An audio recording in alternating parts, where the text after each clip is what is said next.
Good morning students. Today हम इस video में आपके चैप्टर नंबर 12 अलजेब्रिक एक्सप्रेशंस के बारे में डिस्कस करेंगे। क्लास 7 आपकी एक्सरसाइज 12.1 इसमें है।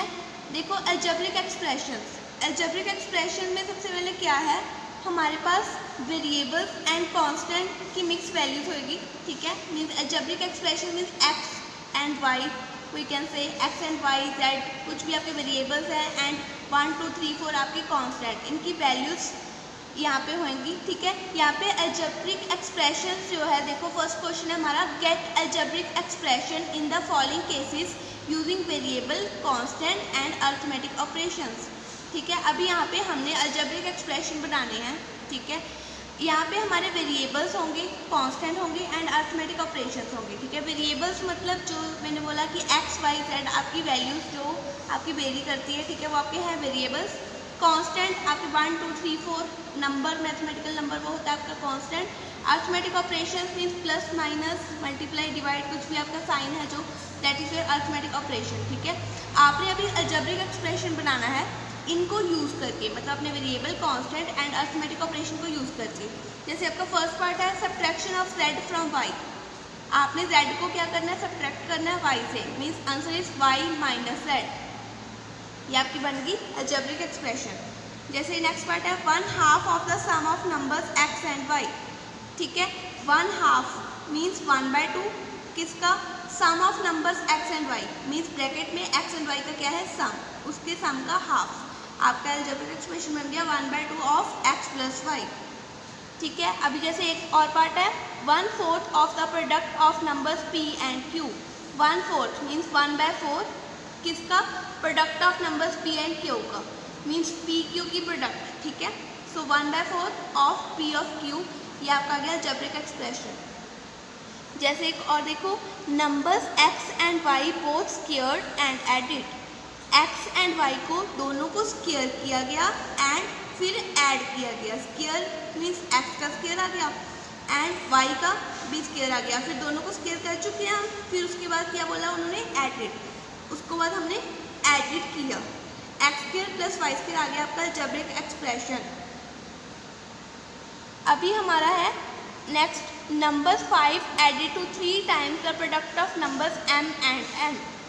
ठीक है, मतलब 5 नंबर ऐड हो रहा है, किस में हो रहा है, 3 टाइम्स 3 इंटू किसका, product of number m and n, means m n के प्रोडक्ट में। आपका अलजेब्रिक एक्सप्रेशन बन गया 5 + 3 इंटू m n। सो ऐसे आप अपना अलजेब्रिक एक्सप्रेशन बना सकते हैं अपने variable, constant and arithmetic operation को यूज़ करके। सो आपको मैंने 3-4 सम समझाया इसके, सो आपने इसके बाकी के पार्ट भी इसी को समझते हुए करने हैं। अभी आपका सेकंड क्वेश्चन है, आपने क्या करना है इसमें, आइडेंटिफाई करना है terms and their factor in the following expressions and show करना है term and factor by tree diagram. ठीक है, आप देखो आपके पास इक्वेशन गिवन होगी, जैसे x - 3 आपकी इक्वेशन है, आपने उसका क्या करना है, उसके टर्म एंड फैक्टर शो करने हैं बाय ट्री डायग्राम।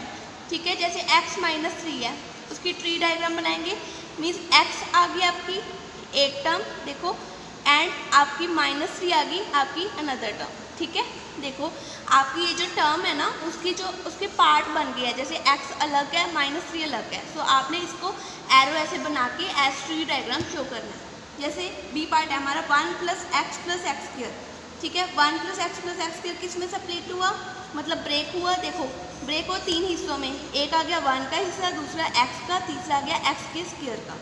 ठीक है, अभी x का स्क्वायर है, उसको हम और भी आगे ब्रेक कर सकते हैं ना। तो हाँ जी, हमने उसको फिर से ब्रेक किया, एक आ गया x, दूसरा आ गया एक और x। तो ऐसे हम ट्री डायग्राम से अपनी टर्म एंड फैक्टर को शो कर सकते हैं। अभी हमारा नेक्स्ट सेकंड पार्ट है, आइडेंटिफाई करना है हमने, identify terms and factors in the expressions given below. आपके पास क्वेश्चन होगा, आपने उसके टर्म एंड फैक्टर को क्या करना है, आइडेंटिफाई करना है। जैसे आपके पास क्या है एक्सप्रेशन अभी फर्स्ट पार्ट में, -4x + 5। सो इसकी आपकी टर्म्स हैं, टर्म्स मीन्स आपकी, देखो बच्चे जो आपका ऑपरेशन है, प्लस है या माइनस है, ठीक है, उस प्लस एंड माइनस है जो ऑपरेशन, वो जोड़ रहा है किसको, आपकी बाकी की टर्म्स को, ठीक है। जैसे यहाँ पे अभी क्या है, प्लस का साइन है, ठीक है, that is your arithmetic operation, ठीक है। वो किसको जोड़ रहा है, आपकी ये -4x एक टर्म को एंड 5 दूसरी टर्म को, दोनों को आपस में जोड़ रहा है। सो ऑपरेशन के साइड्स में ये ऑपरेशन जिनको जोड़ रहा है वो क्या होती है, आपकी टर्म्स होती हैं वो, ठीक है। सो आपकी यहाँ पे टर्म्स कौन सी हैं, एक है -4x कॉमा दूसरी है 5, ठीक है। अभी फैक्टर्स कौन से हैं यहाँ पे, फैक्टर्स होंगे बच्चे यहाँ पे सिंगल जो आपके देखो यहाँ पे हर एक सिंगल वैल्यू को आपने फैक्टर काउंट करना है। जैसे यहाँ पे फैक्टर कौन से है, एक है -4 कॉमा दूसरा है x, तीसरा है 5, ठीक है। तो आपके यहाँ पे फैक्टर हो गए -4 कॉमा x कॉमा 5। तो आप ऐसे अपने टर्म्स एंड फैक्टर्स निकाल सकते हैं। जैसे एक और पार्ट देखो यहाँ पे, अभी है f part 1.2ab - 2.4ab + 3.6a। यहाँ पे टर्म्स कौन सी हैं, देखो माइनस के साइन से पहले एक है that is your first term 1.2ab comma दूसरी टर्म है -2.4b कॉमा तीसरी टर्म है 3.6a, ठीक है।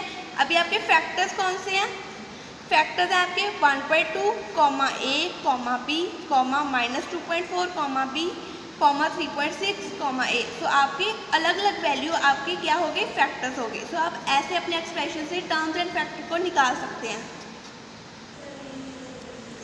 अभी हमारा नेक्स्ट क्वेश्चन है, identify the numerical coefficients of terms other than constant in the following expression. अभी हमने हमारे क्वेश्चन में क्या करना है, कोएफिशिएंट बताना है कि कौन सा आपका कोएफिशिएंट है आपकी टर्म का, ठीक है। कांस्टेंट को छोड़कर आपने मतलब कांस्टेंट को नहीं बताना, कांस्टेंट मतलब जो सिंगल आपका मैथमेटिकल नंबर है आपने उसको नहीं बताना, आपने बताना है कोएफिशिएंट बताना है अपनी टर्म का जो कांस्टेंट के बिना हो। जैसे बच्चे हम समझते हैं, फर्स्ट क्वेश्चन है हमारा 5 - 3t का स्क्वायर। यहाँ पे कांस्टेंट क्या है, हमारा 5 है, ठीक है। कांस्टेंट मतलब जो खाली अकेला नंबर होता है मैथमेटिकल। सो अभी यहाँ पे क्या बोला उन्होंने, अदर देन कांस्टेंट, मीन्स हमने कांस्टेंट को तो लेना ही नहीं है, ठीक है।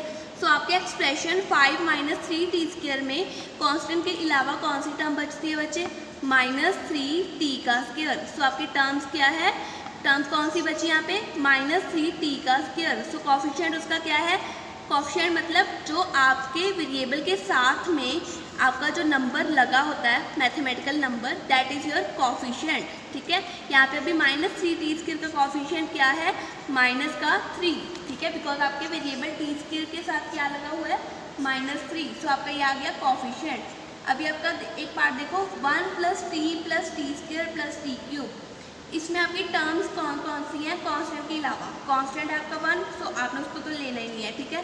आपकी टर्म कौन सी है, एक है t, दूसरी t², तीसरी t³, ठीक है। उसके कोएफिशिएंट बताओ, t का कोएफिशिएंट आ गया आपका 1, t² का आ गया 1, t³ का आ गया 1, बिकॉज t के आगे कुछ नहीं लगा हुआ, कुछ नहीं है तो आप उसे 1 बोल सकते हैं। t² के आगे कुछ नहीं है, उसका मतलब 1 तो है, बिकॉज कुछ भी नहीं है साथ में, तो 1 का तो मल्टीपल है वो, ठीक है। सो t का कोएफिशिएंट 1, t² का 1, t³ का 1, ठीक है। सो आप ऐसे अपने एक्सप्रेशन से टर्म एंड कोएफिशिएंट बता सकते हैं। ये सेम आपके उसी टाइप के पार्ट्स हैं, इसी कोएफिशिएंट एंड टर्म को फाइंड आउट करने के। अभी हमारा ये 4th क्वेश्चन है, आपने इसमें क्या करना है, identify terms which contain x and coefficient of x। आपके एक्सप्रेशन में जो टर्म है आपने बताना है कि कौन सी टर्म है जो x को कंटेन करती है एंड x का कोएफिशिएंट भी बताना है, ठीक है। x को कंटेन का मतलब उसकी टर्म में x हो, ठीक है। जैसे अभी आपका एक्सप्रेशन है फर्स्ट y² x + y, आपकी कौन सी टर्म में x है, तो आपकी y अकेली टर्म है, उसमें तो x नहीं है, ठीक है। तो किस में x है, फर्स्ट वाली में y² × x, ठीक है। सो आपने बताना है टर्म्स विद x, कौन सी x वाली term, y² x, and coefficient of x बताना है, x का कोएफिशिएंट मीन्स x के साथ में अभी कौन सी वैल्यू लगी हुई है, y², ठीक है। कोएफिशिएंट ऑफ x बोला है ना, x के साथ कुछ मर्जी लगा हुआ है वो आपने वैल्यू बता देनी है, चाहे वो माइनस का है चाहे वो प्लस का है। सो क्या है यहाँ पे, y²।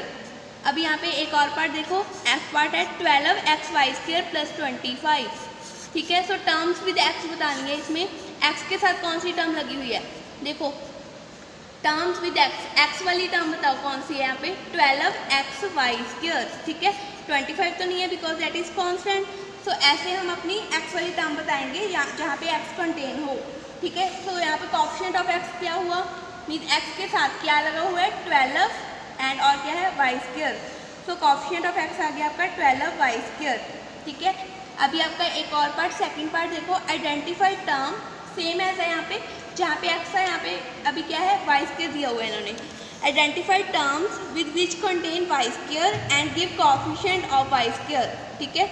आपका एक्सप्रेशन गिवन है, आपने बताना है टर्म बतानी है जो वाई स्क्वायर के साथ है एंड कोएफिशिएंट बताना है वाई स्क्वायर का, ठीक है।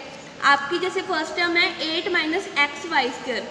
सो वाई स्क्वायर वाली टर्म कौन सी है आपकी, देखो वाई स्क्वायर किस टर्म में है, माइनस एक्स वाई स्क्वायर, ठीक है। So terms with y square है minus x y square and coefficient of y square क्या है, वाई स्क्वायर के साथ क्या लगा हुआ है माइनस का एक्स, ठीक है। अभी आपका सी पार्ट देखो 2x square y minus 15x y square plus 7 y square. यहाँ पे वाई स्क्वायर वाली टर्म्स कौन सी हैं, देखो वाई स्क्वायर वाली टर्म्स है, एक तो है 7 वाई स्क्वायर, ठीक है, दूसरी है माइनस 15x वाई स्क्वायर। ये दो ही टर्म है जिनमें वाई स्क्वायर है। ये थर्ड वाली टर्म है ना जो 2x स्क्वायर वाई, यहाँ पे अकेला वाई है, वाई स्क्वायर तो है नहीं, सो हम उसे नहीं लेंगे। अभी कोएफिशिएंट ऑफ वाई स्क्वायर बताना है। सो 7 वाई स्क्वायर में वाई स्क्वायर का कोएफिशिएंट क्या है, मीन्स वाई स्क्वायर के साथ कौन सी वैल्यू लगी हुई है, that is 7 minus 15x y square. यहाँ पे वाई स्क्वायर का कोएफिशिएंट क्या है माइनस 15 इंटू एक्स, ठीक है। सो आप ऐसे अपनी टर्म एंड कोएफिशिएंट निकाल सकते हैं अपने वेरिएबल का। सो बच्चे आपने इस वीडियो को देखते हुए अपने 12.1 को करना है एंड अच्छे से समझ के रिवाइज करना है इसे। Thank you so much.